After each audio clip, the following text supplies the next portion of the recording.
बिस्मिल्लाहिर्रहमानिर्रहीम। अभी हम क्या कर आज हम लिखेंगे पाक ज़मीन शाद बा की बनावट बनाएं। 3 नुक्ते नीचे काफ की बनावट, अलिफ की बनावट दे के यहाँ पे नीचे बे जैसी बनावट आएगी, ऊपर तिरछी कश। और सरजमीन हमने लिखना है। सरजमीन के लिए हम मद की बनावट पहले बनाएंगे। यहाँ पे मद की बनावट बना के हल्की सी लाइन नीचे निकाल के से गोल करके स्लाइड की तरह चला देंगे। सर ज़मीन आगे आ गया। जे की बनावट, यहाँ पे तिरछी लाइन हल्की सी और ऊपर नुक्ता, नीचे कुर्सी बना देंगे जो लाइन के नीचे अटैच होगी। बीम रेगुलर हम बना लेते हैं ये। अब इसके साथ टू वाली बनावट दे के छोटी ब्रैकेट की तरह गोल करते हुए नून की बनावट बनाएंगे।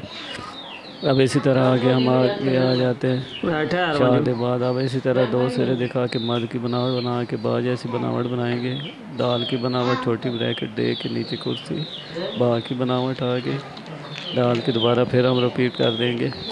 अब इसमें देखा जाए तो आम रूटीन में हम कौन सा लफ्ज़ लिख सकते हैं सर, बाकी तकरीबन अल्फाज ख़ताती नहीं बना रहे।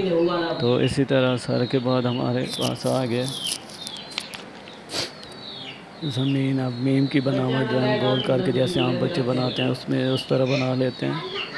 अब शाद की बनावट आ गया तो यहाँ पे 3 सिरे हम दिखाएंगे जैसे लगे हम पेशाद बनाते हैं। ये मीम की बनावट आ गई। मीम को दोबारा फिर मैं रिपीट करता हूँ। अब इसी तरह शाद की, अब शाद की बनावट दे के गोल करके उठाएंगे। दाल की बनावट आ गई। दाल की बनावट दोबारा हम रिपीट कर देते हैं, वो इसी तरह ही बनेगी। अब इसे हम आप रूटीन में लिखते हैं। पा की बनावट आ गई, काफ की बनावट आ गई।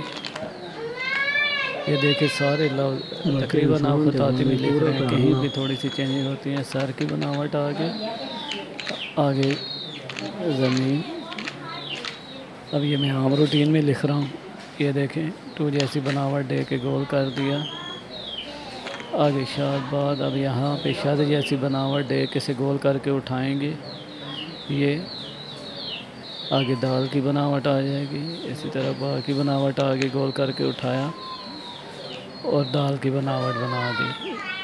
ये था हमारा आज का लेसन। जितनी आप प्रैक्टिस हो सकती है इसकी प्रैक्टिस करें ताकि सही तरह आप अल्फाज बना सकें।